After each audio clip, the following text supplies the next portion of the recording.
Yo, yo, it's Dre the Don. Um,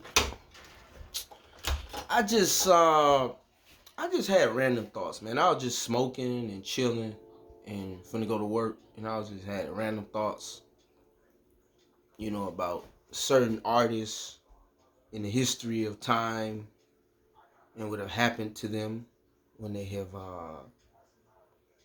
tried to speak out against their labels or against corporations like that. Like, you can go all the way back to Sam Cooke. Like, you can go all the way back to like Sam Cooke and John Lennon. Like, Sam Cooke owned all the rights to his shit. He wrote all his shit. Darling, you send me. That nigga was the shit back in the day, man. Nigga great grandma, she was probably horny as hell for that nigga. That nigga Sam Cooke, that was that nigga though. But he died. Sam Cooke was a rich man, had money, everything, could get any woman he wanted. But he died. This is what they said. He got shot by this lady in the hotel. They're saying that he was naked. He had like just a coat on and he was naked. Like a jacket on. And he came at the lady like, where the lady at? She stole my money. Or whatever. And he came at the lady and he tried to come at the lady for some reason. Like, the whole story just seems stupid. It seems like some shit somebody concocted and changed it and didn't know what the fuck they was doing. And it all ends with Sam Cooke dead by a gunshot from his lady. And this lady was known, and this lady and this the prostitute that he was with were known for playing tricks on dudes and drugging dudes. That's what they were known for in that area. So, but Sam Cooke, they messed in it. I remember it was a documentary on Netflix about it was, I think it was called The Two Deaths of Sam Cooke, and it was talking about they killed him and they tried to kill his aura, his legacy, his what he's known for, being a suave black man who's singing and looked classy. They didn't like that. And I don't know who they are, like Dave Chappelle said. But they didn't like that, and he died like that. Otis Redding, another artist who tried to get Otis Redding tried to get the rights to his music, because Otis Redding started it out. He was just a driver for a group who was with Stax Records. He was just a driver. That's how he started out. So they heard him singing and was just like, dude, you ain't singing, like what's going on? And I don't know much about the Otis Redding story, but I do know about his death is weird with the plane crash. When you had I think one guy survived, and he had just right before he crashed. His last song he recorded was "Sitting on the Dock of the Bay," and he crashed in the ocean. This is real shit. The man's last song was called "Sitting in the Dock of the Bay," and he crashed in the ocean in an airplane. These motherfuckers hell, man. And then you want to go to John Lennon. John Lennon once even said the Beatles are bigger than Jesus Christ himself. A lot of people felt like that marked his death when he said that. He should have never said that. That was, you don't speak like that, because you kind of mocking the whole system of how they build you up and tear you down. You get kind of mocking that. And John Lennon got shot by a crazed fan. The motherfucker shot John Lennon, bust John Lennon's fucking chest. John Lennon made all these great albums with the Beatles, and made good albums with his wife Yoko Ono and his solo. Is a legend. Imagine there's no heaven. But John Lennon's that nigga for real. Some of these white motherfuckers, they make some good ass music. You really listen to the lyrics. Motherfuckers really just be looking at the sound. I listen to the lyrics, bro. John Lennon was heavy. His shit was cool. His shit was fresh, man, for real. The Beatles shit was fresh. Yeah. Yeah. That shit was hard too.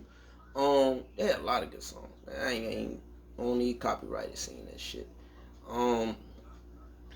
But man, some crazy fan popped John Lennon and just fucking shot him 4 times, popped out his hotel, got his album signed by the nigga earlier that day.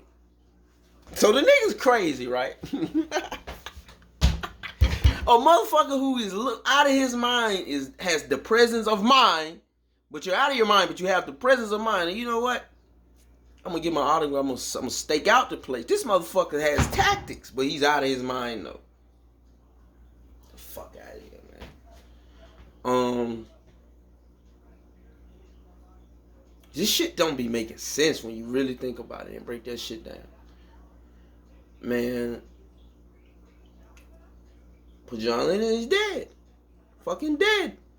Another artist. Tupac. Talking against the government. Dead. Rape case put against him. Like they fucked Tupac. They was gonna put a rape case and they just gonna do this slime this nigga out bad. Like they was really gonna ill this nigga out crazy. Like we gonna put a rape case on you and we gonna who the fuck is that? I don't know who that is. We're gonna put a rape case on it. I'm not answering that. Oh, girlfriend. Let it ring. They put a rape case on this nigga and they killed this nigga. And they tried to shoot this nigga before. Had this nigga robbed. They did everything. Tupac. They was like, shut the fuck up. Like they was really against Tupac. And then this nigga became the biggest rapper in the world. And he's gonna be an actor and all this shit. They couldn't have that shit, man. They couldn't have this ghetto ass motherfucker being the biggest superstar in the world. That's why Jay-Z waited. Man, I ain't gonna even speak on that. But yeah, I ain't gonna even speak on that. But they couldn't have that shit, man. But then you had fucking Nipsey. Nipsey was talking about Dr. Sebi and all this shit. Man, and it's just a random nigga killed Nipsey. Nipsey ain't had beef with no niggas in the hood, no gangsters, none of shit. And a random nigga just come to the hood and just shoot Tupac and shoot Nipsey. Just like Tupac shit. The nigga Orlando Anderson was just chilling in the lobby of the hotel while Tupac and them just happened to come out. Right? How is this nigga able to get in the motherfucking Grand GM? He didn't even go to the fight. How the fuck is he able to get in the lobby? I'm saying nobody's asking these questions. Come on, man. This is some foul shit. And now look at Kanye. Kanye next. Michael Jackson. Look how Michael Jackson died. Explain that. Look how Prince died. Explain that. We ain't never heard Prince being on no drugs. Ever. You ain't never heard Prince being addicted in no... We heard Michael Jackson being addicted. He admitted to being addicted to them even when he was going through that little case in the that little first child molestation case. Michael Jackson admitted to I was on drugs trying to cope. I ain't want to deal with that shit. Michael Jackson was dead. Prince ain't never admitted to doing no goddamn drugs. Nobody ain't ever seen Prince do no motherfucking drugs. But now Prince is this big fucking drug addict.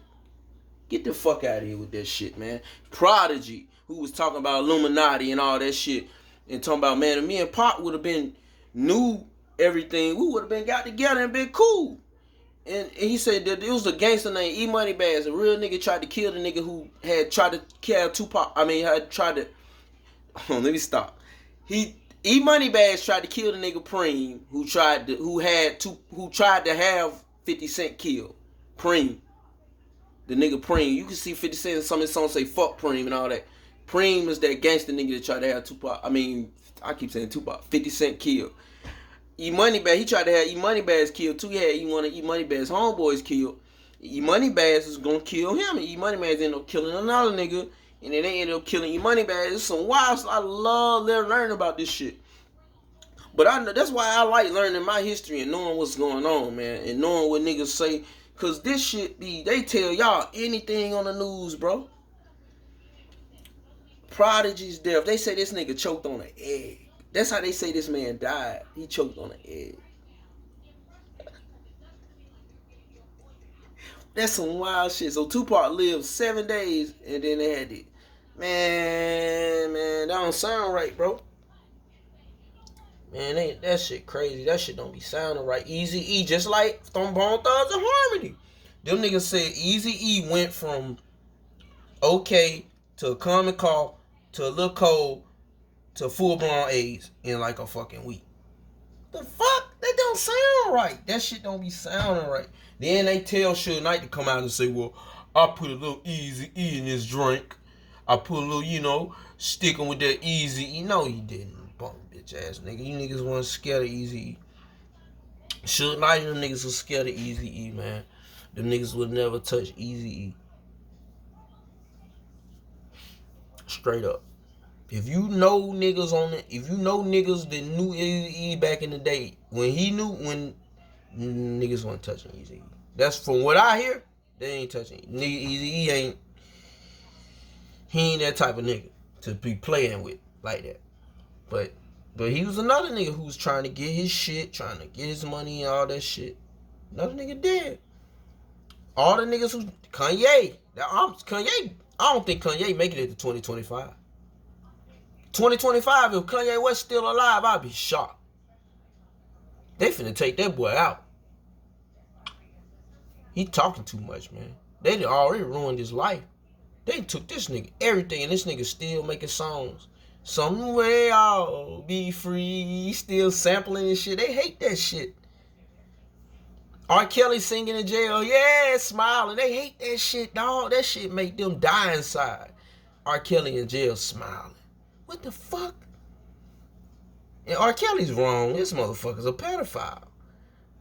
But they look, when R. Kelly was making no money, they looked out for the nigga and they made them cases go away. But when that nigga start making no money, they just said fuck it.